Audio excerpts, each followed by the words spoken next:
महाराज जी, इटावा में यादव समाज के कथावाचकों के साथ चोटी काटने के अभद्रता का मामला इस समय चल रहा है, उसमें आपका क्या कहना है? बहुत सारे पत्रकारों का ये मैसेज आया मुझे, बहुत सारे चैनल से मुझे बुलाया गया, और मैं जातिगत बातों पर, मैं जातियों में नहीं बंधना चाहता। मैं सनातन कार्य के लिए कार्य कर रहा हूं, मैं सभी सनातनियों को जोड़ना चाहता हूं। रही बात चोटी काटने की, गलत है। किसी के भी साथ दुर्व्यवहार नहीं करना चाहिए। कोई भी किसी भी प्रकार का दुर्व्यवहार करता है वो ठीक नहीं। हम तो इसका प्रचार करते हैं, तिलक रखो और चोटी रखो, कलावा बांधो, कंठी पहनो, इसका हम प्रचार करते हैं। रही बात दूसरी कि जो लोग जातियों के लिए, मैंने तो देखा कि एक गांव में घटना घटी और उसमें बड़े बड़े देश के बड़े नामचीन नेता आकर बयान दे रहे हैं और वो जातियों के विरोध में बयान दे रहे हैं, और वो वही काम कर रहे हैं जो अंग्रेजों ने किया था। मैं ये जानना चाहूंगा, अभी आप लोगों ने भी सुना होगा, मथुरा में एक कांड हुआ था, एक टेम्पो वाला पकड़ा गया था और उसने 23 लड़कियों के साथ दुर्व्यवहार किया था। उनकी वीडियो, उनकी पिक्चर्स और उनके सब हैं, और वो हट जाति के थे। वो बच्चियां जो थी वो हट जाति की थी। तब कहां चले गए ये सारे मर्द? क्या एक पुरुष का मान सम्मान स्त्री के मान सम्मान से ज्यादा है? हम स्त्री के मान सम्मान के लिए क्यों नहीं खड़े हुए? इसका मतलब ये नहीं मैं कह रहा हूं कि पुरुष का अपमान हो जाए तो हो जाए, अपमान किसी का नहीं होना चाहिए। जब लोग मूत्र जिहाद करते हैं, लब जिहाद करते हैं, थूक जिहाद करते हैं, तो वो जब थूकते हैं ना भोजन में, तब इसलिए नहीं थूकते कि ब्राह्मण पंडित जी जय लेंगे। उसमें सब आते हैं, पंडित जी भी आते हैं, यादव जी भी आते हैं, सिंह साहब भी आते हैं, अग्रवाल जी भी आते हैं, चौधरी साहब भी आते हैं, लिमका भी आते हैं, ढिमका भी आते हैं, सब आते हैं। वो सबके लिए थूकते हैं, वो सबके लिए मूतते हैं, वो सबकी बहन बेटियों पर नजर रखते हैं। तब क्यों नहीं बोलते हम और आप सभी? बताइए, मैं जानना चाहता हूं। ये जितने भी लोग आज विवाद कर रहे हैं, ईमानदारी से बताइए, भगवान श्री राम किस लिए आए थे? वो तो क्षत्रिय थे। भगवान श्री कृष्ण किस लिए आए? वो तो यदुवंशी थे ना।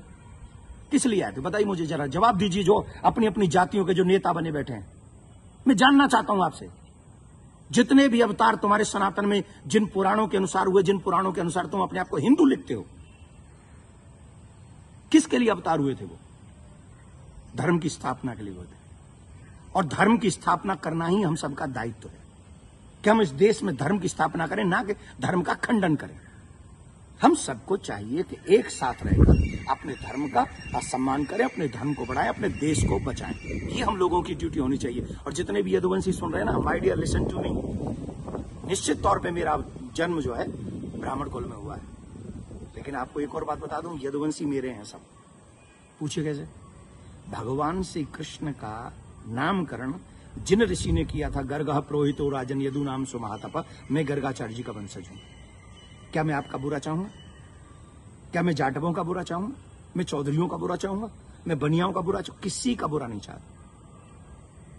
मैं आप सबका भला चाहता हूं और इस देश का भला चाहता हूं। अगर आपको ईमानदारी से अपने इष्ट में निष्ठा है, राम में, कृष्ण में, परशुराम में, हनुमान में, देवी में, देवता में, तो आप शास्त्रों के बताए हुए मार्ग पर चलिए और धर्म का पालन कीजिए, और उन विधर्मियों से लड़ने के लिए तैयार हो जाइए जो हमारे देश में जाति का जहर घोलकर, कई बड़े बड़े नेता हैं, जाति के नाम पे कूद पड़े, बस चुनाव की सभाओं में बोल रहे हैं, चुनाव के एक कथा, अरे तुम्हारे इस नाम पे वोट लोगे? लेकिन महाराज जी, सवाल ये आ रहा है कि ब्राह्मणों के अलावा और कोई समाज का व्यक्ति कथा कर सकता है कि नहीं कर सकता? क्यों नहीं कर सकता भाई? कथा प्रवचन कहीं भी करे। हम अपने बच्चों को कहानियां सुनाते, कथा सुनाते हैं, क्या बुराई है? हर एक जाति के व्यक्ति, मम्मी पापा, दादी दादा, नानी नाना तो अपनी ही जाति के होंगे ना। कहानी सुनाए, कथा सुनाए, कोई बुराई नहीं है। लेकिन व्यासपीठ पर बैठ के सप्ताह करना, देखिए उसकी विधा, हम शास्त्रों की बात करेंगे।